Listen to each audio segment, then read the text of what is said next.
I say infrastructure, you probably think this. Structures that are hard to miss. Hard to miss like the trillion-dollar price tag of the law the president is using to maintain and grow it. Increasing funding in public transportation, making it more age-friendly. This week, we'll show you why there is so much more to infrastructure that keeps our country moving, and how aging infrastructure is leading to concerns about diseases. This is The Race.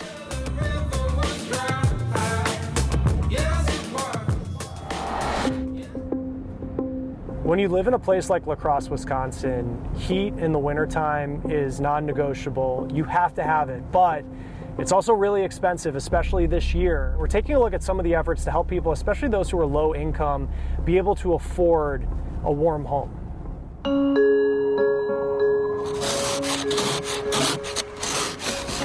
If you think about the coldest you have ever been, I got home and found out it was -60 with the wind chill factor.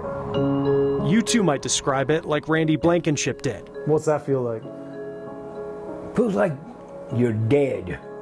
Is that bad? Yes.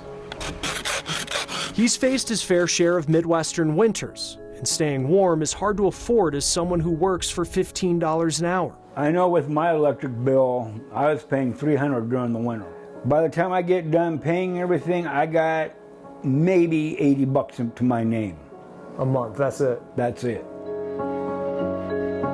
But this winter, even with energy costs nationwide soaring, his bill is less.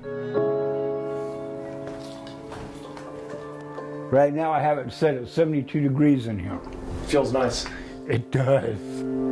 Since October, Randy's low-income apartment building has been heated by energy-efficient pumps and solar panels. Right now, I'd say about $150 is what it's saving me in electric. Some people, $150, that's another meal, well, but it means a lot when you're that low income. Tom Main works for the nonprofit Coolie Cap, which owns this building. The group is working with the state of Wisconsin to see if weatherizing low-income homes with more efficient technology can lead to long-term savings. Information that could be useful nationwide. How are the heat pumps working?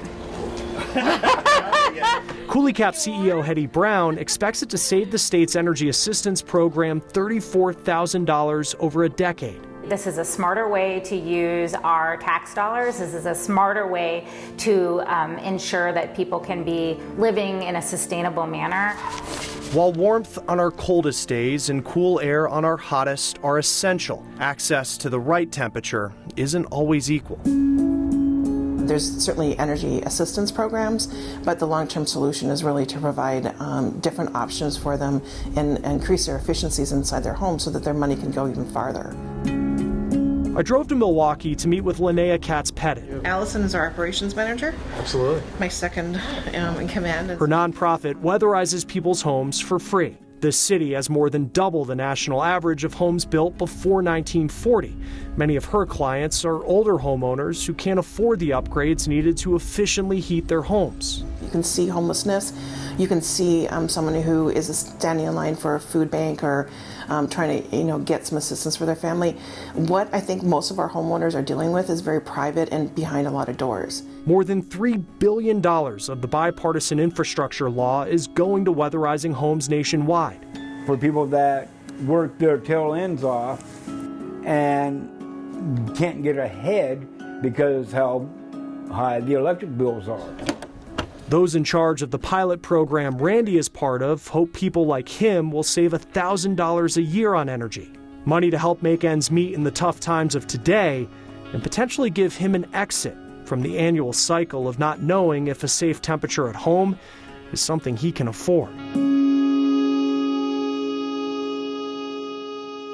America has a traffic death problem, and safety advocates say our infrastructure, our sidewalks, and our streets are setting us up for failure. Well, the federal government is putting money behind this issue, but those advocates say more urgency is necessary.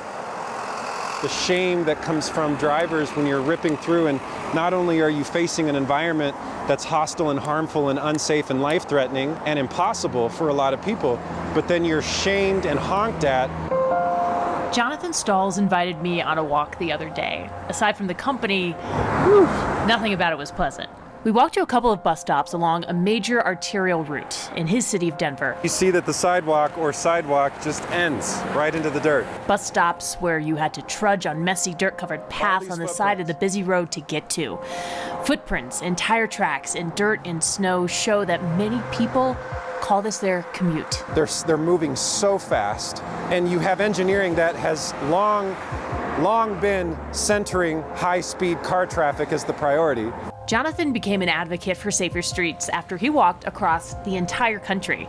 He now documents infrastructure flaws on social media under the name Pedestrian Dignity. Flaws, he says, are a symptom of generations of prioritizing car travel. Get the basic dignity on the table for pedestrian modality, our most inherent form of getting around.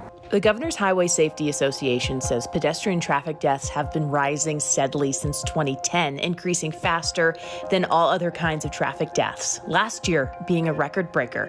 It predicts that 7,485 pedestrians were killed last year, an 11.5% increase from 2020.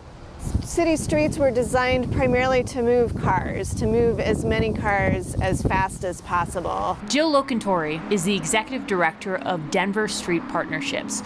She works to connect lawmakers with changemakers to make sure the pedestrian perspective is heard. She says the conversations her group is having are happening in cities nationwide. Pedestrians and bicyclists are the most vulnerable and the most likely to be hit and killed in a crash, but our streets are unsafe for everybody. It seems the federal government is listening.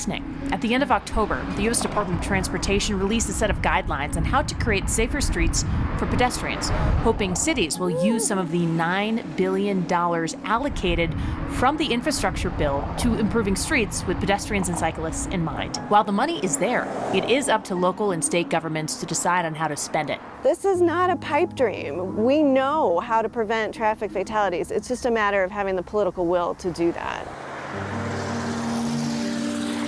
These are different traffic crashes where people, loved ones, didn't survive this intersection. Jonathan hopes those in power act with urgency and do so with empathy for pedestrians. There's just such a loud ache to be in a place of empathy and openness for what it's actually like to get around practically to everyday places. I'm Vanessa Mishani reporting. The race continues. Next.